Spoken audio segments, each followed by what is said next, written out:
ভাবুন, একজন মানুষ ২০ বার হেরে গেছে, তবুও সে বলছে, আরেকবার খেলি, এবার নিশ্চয়ই জিতবো। কেন সে থামতে পারছে না? এটা কি শুধু লোভ, নাকি তার মস্তিষ্কই তাকে ভুল সিদ্ধান্ত নিতে বাধ্য করছে? আজ আমরা জানবো জুয়া কিভাবে মানুষের মস্তিষ্ককে ধীরে ধীরে নিজের নিয়ন্ত্রণে নিয়ে যায়। একটি গল্প দিয়ে শুরু করা যাক। রাহাত একজন সাধারণ চাকরিজীবী। একদিন বন্ধুরা তাকে অনলাইনে একটি বেটিং সাইট দেখায়। প্রথম দিনই সে সামান্য টাকা জিতে যায়। তার মনে হয় এভাবে তো সহজে টাকা আয় করা যায়। পরের দিন সে আবার খেলে, এবার হেরে যায়।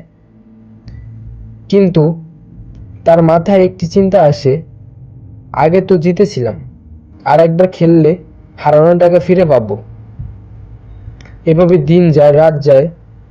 সময় সে শুধু টাকা নয়, ঘুম, শান্তি, সম্পর্ক সবকিছু হারাতে শুরু করে। আসলে কি ঘটেছিল? জুয়া খেলার সময় মস্তিষ্কে ডোপামিন নামের একটি রাসায়নিক নিঃসৃত হয়, যা আনন্দ ও প্রত্যাশার সঙ্গে সম্পর্কিত। মজার বিষয় হলো, নিশ্চিত পুরস্কারের চেয়ে অনিশ্চিত পুরস্কার অনেক সময় বেশি উত্তেজনা তৈরি করতে পারে। এই কারণেই জুয়া এত আকর্ষণীয় মনে হয়। কেন মানুষ হারার পরও খেলে? এখানে একটি মানসিক ফাঁদ কাজ করে। মানুষ ভাবে, এতবার হারলাম, এবার নিশ্চয়ই জিতব। কিন্তু বাস্তবে আগের হার বা জয় পরের ফলাফল নিশ্চিত করে না।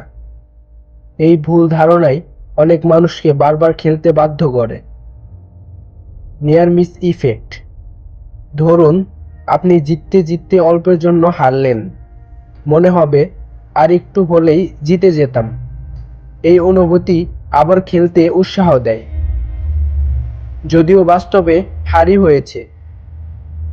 ক্ষতি: ধীরে ধীরে মানুষ অর্থ হারায়, মানসিক চাপ বাড়ে, পরিবারের সমস্যা তৈরি হয়, উদ্বেগ ও হতাশা বাড়তে পারে। জুয়া শুধু টাকা হারানোর খেলা নয়, এটি এমন একটি ব্যবস্থা যা মানুষের সিদ্ধান্ত নেওয়ার প্রক্রিয়া ও আবেগকে প্রভাবিত করতে পারে। যদি আপনার পরিচিত কেউ জুয়ার কারণে সমস্যায় পড়ে, তাকে দোষারোপ না করে সহায়তা ও প্রয়োজনে পেশাদার সাহায্য নিতে উৎসাহিত করুন। আপনার মতে জুয়ার সবচেয়ে বিপজ্জনক দিক কোনটি?